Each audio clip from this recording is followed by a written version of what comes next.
này phải đi xe điện đây này. Này chở được 2 người thôi con. Chưa à? Nhiêu đây à? Rồi. Vâng, đi bộ nhé. À, còn không mình lên mình ngồi cho hai cháu ngồi lên lông mình đi xuống luôn. Thế à? À, Có được không ạ? được. Cho mình Mà này. con tự ngồi với mẹ đi bộ rồi. Bán thật rồi. Bán thật với nhá. Đấy giờ mình nhìn thấy này ba một đứa rồi.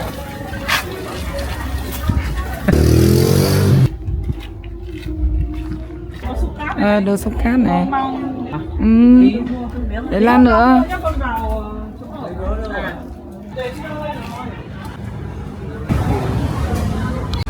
Nắng house.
Tôm nước mía khổng lồ à?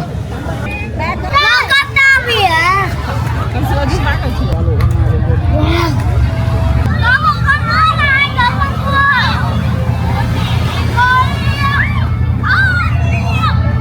cua.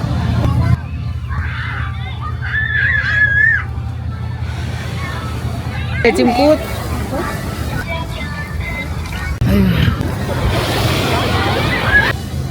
Kiểu ăn trứng với lộn ở trong miền này. Một cái chén. Cố ăn không?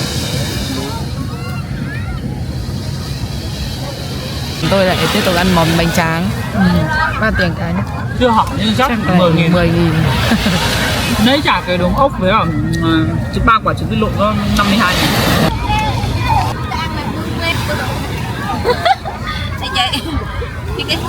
Cha mình đợi mà bảo bọc cái khỏi dính tay cái mặt mắt đi. Ui nhiều thế. Nó nhiều. Sao nhiều thế nhỉ? Cha em bảo tập bao nhiêu cho này. Ai? Hả? Chị. Cảm ơn. Vâng. 15.000.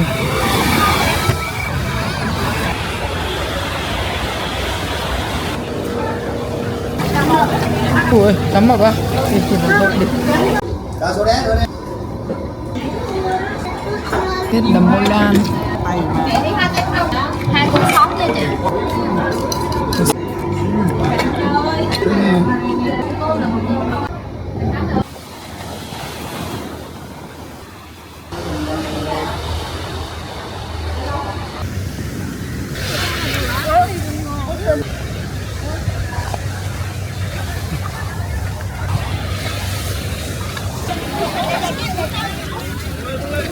Được con đi.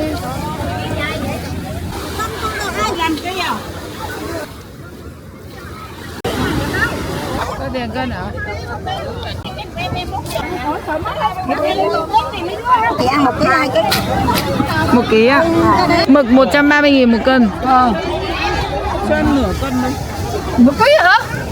Ngon cân nhiều quá nhỉ? Em có ít người ăn. Ốc giáp à? Nướng.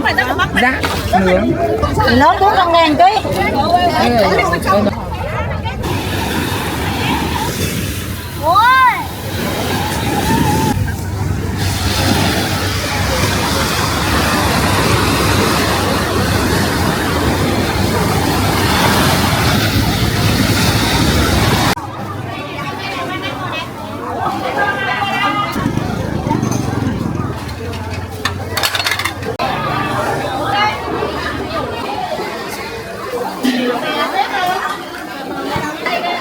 Mực tự mua.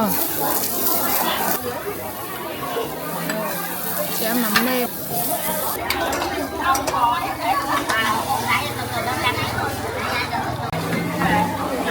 dĩa đồ thua rồi để đây cho mẹ bỏ nè.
We were sparks on quiet streets, two hearts finding where to meet.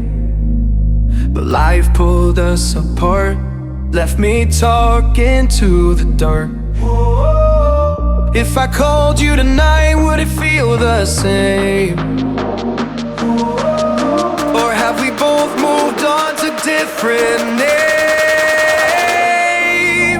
Take me back to the start, before the quiet.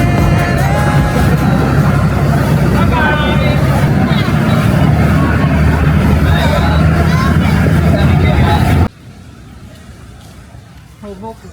Cắt trắng. Nhà nước gấp xong nhá. Cái gì con? Bà tên là gì? Cô Bích á. À, cô Bích. Mấy nhà này Thế cô là cô Bích hả? ừ, cô Bích nè. Vâng. Cô Bích nè, cô Bích ơi đi đi đâu không? Em gọi nhá, phải báo là nhà tên là Minh nhá. Nhưng mà mong em sẽ gọi nhá. Bôi kem chống nắng ấy.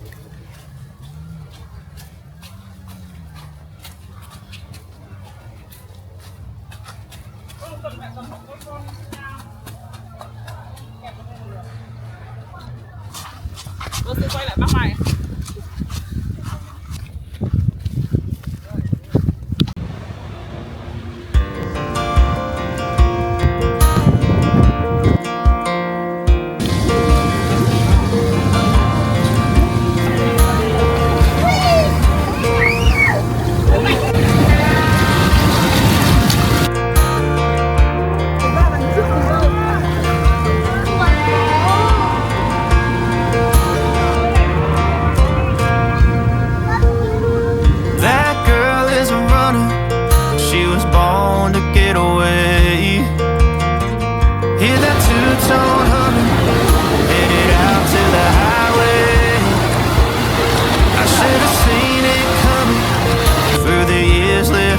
Dust.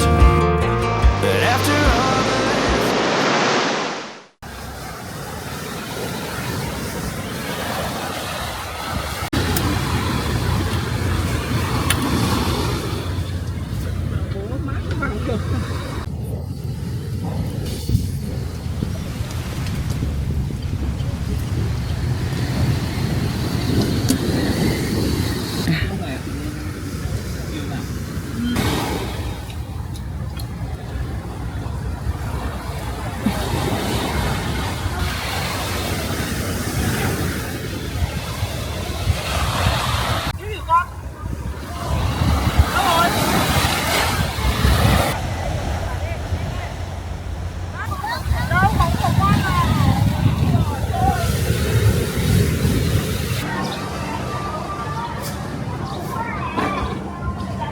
Cô muốn chơi gì ạ?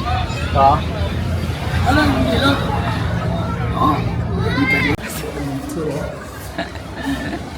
Ui nhìn ngon quá. Còn món gì nữa cô? Canh cá. Cái gì? Gỏi cá mai. À, bảo sao? Đúng đây rồi.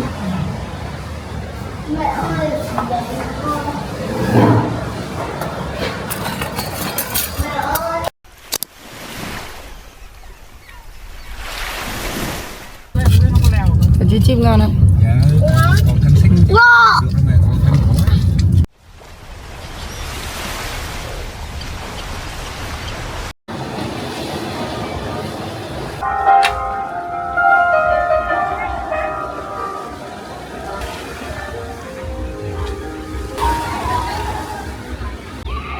Nó như này à?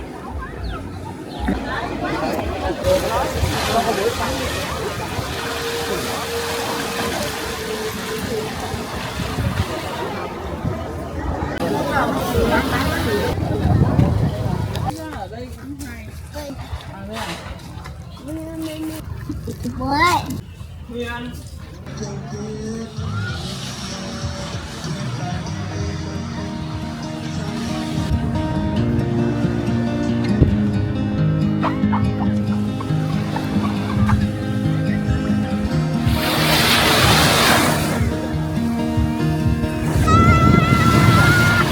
Don't know if I can find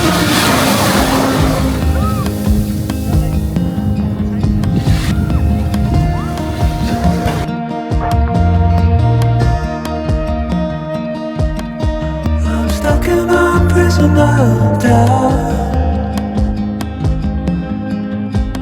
In this torsion,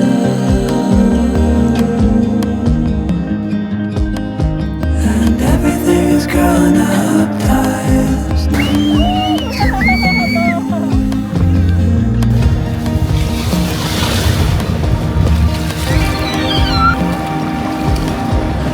Nobody is watching as